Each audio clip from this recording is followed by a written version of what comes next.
అమరావతి రాజధాని అని చెప్పి అసెంబ్లీలో తీర్మానం పేరిట రాష్ట్ర ప్రజలను మరోసారి మోసానికి గురి చేస్తున్నారని వైఎస్ఆర్సీపీ జిల్లా యువజన విభాగం అధ్యక్షులు రామచంద్రపురం నియోజకవర్గం పార్టీ కోఆర్డినేటర్ పిల్లి సూర్యప్రకాష్ విమర్శించారు. పట్టణంలో గాంధీపేటలో గల పార్టీ కార్యాలయంలో మంగళవారం మీడియా సమావేశంలో రామచంద్రపురం నియోజకవర్గ పార్టీ కోఆర్డినేటర్ పిల్లి సూర్యప్రకాష్ మాట్లాడారు. అమరావతి రాజధానికి వైఎస్ఆర్ కాంగ్రెస్ పార్టీ ఎప్పుడు వ్యతిరేకం కాదనే విషయాన్ని కూటమి ప్రభుత్వం తెలుసుకోవాలన్నారు. గతంలో అమరావతి రాజధానికి వ్యతిరేకంగా వైఎస్ఆర్సీపీ మాట్లాడలేదని, అదేవిధంగా పరిపాలనా వికేంద్రీకరణతో అన్ని ప్రాంతాల అభివృద్ధి కోసం మాట్లాడడం జరిగిందన్నారు. ప్రస్తుతం చంద్రబాబు ముఖ్యమంత్రిగా కూటమి ప్రభుత్వం అధికారంలో ఉన్నారని, వారిని ఎవరు అడ్డుకుంటున్నారని ప్రశ్నించారు. 2028 నాటికి అమరావతిని నిర్మిస్తామని చెబుతున్న చంద్రబాబు నాయుడు అప్పుడు కూడా కూటమి ప్రభుత్వమే అధికారంలో ఉంటుండగా ప్రస్తుతం ఈ తీర్మానం అవసరం ఏమిటో చెప్పాలని ప్రశ్నించారు. అసెంబ్లీలో తీర్మానం చేయాల్సిన అవసరం నారా చంద్రబాబు నాయుడు గారికి ఎందుకు వచ్చింది అని అడుగుతా ఉన్నాం. ఎందుచేతంటే గడిచిన ప్రభుత్వంలో 2019 నుంచి 2024 దాకా జగన్మోహన్ రెడ్డి గారు ముఖ్యమంత్రిగా ఉన్నప్పుడు ఏ రోజైనా ఎప్పుడైనా ఎక్కడైనా అమరావతి రాజధాని కాదు అని ఏ రోజైనా సందర్భాన ప్రకటించిన సందర్భాలు ఏమైనా ఉన్నాయా అని దయచేసి ఈ కూటమి ప్రభుత్వం స్పష్టం చేయాలని ఈ సందర్భంగా వైఎస్ఆర్ కాంగ్రెస్ పార్టీ తరఫున మేము డిమాండ్ చేస్తూ ఉన్నాం.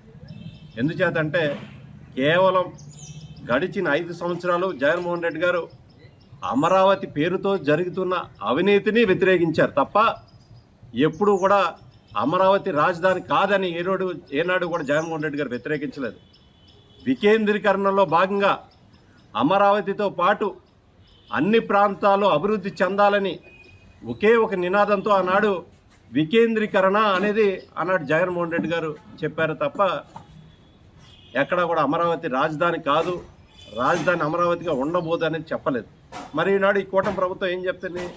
మరొకసారి అమరావతి ప్రాంతంలో ఉన్నటువంటి రైతాంగాన్ని మోసం చేస్తున్నారు నారా చంద్రబాబు నాయుడు గారు.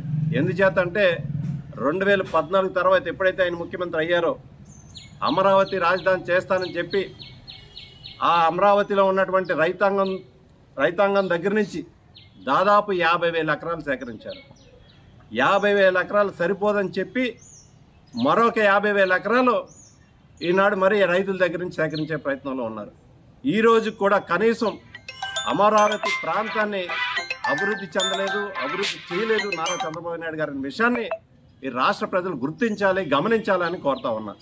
ఎందుచేతంటే ఒక్కొక్క ఎకరం అమరావతిలో ఉన్నటువంటి ఒక్కొక్క ఎకరం అభివృద్ధి చేయాలంటే 2 కోట్లు ఖర్చు అవుతుంది. ఆ లెక్కన పోల్చుకుంటే దాదాపు 50,000 ఎకరాలకే 1,00,000 కోట్లు, మరో 50,000 ఎకరాలకే 2 లక్షల కోట్లు ఈరోజు అమరావతి ప్రాంతానికి ఖర్చు అవుతుంది. కానీ ఎక్కడా కూడా నారా చంద్రబాబు నాయుడు గారు డిజైన్ల పేరుతో ప్రజల్ని మభ్యపెడుతున్నారు తప్ప ఆచరణలో ఎక్కడా కూడా నారా చంద్రబాబు నాయుడు గారు అమరావతి ప్రాంతాన్ని అభివృద్ధి చేసిన సందర్భాలు ఎక్కడా కూడా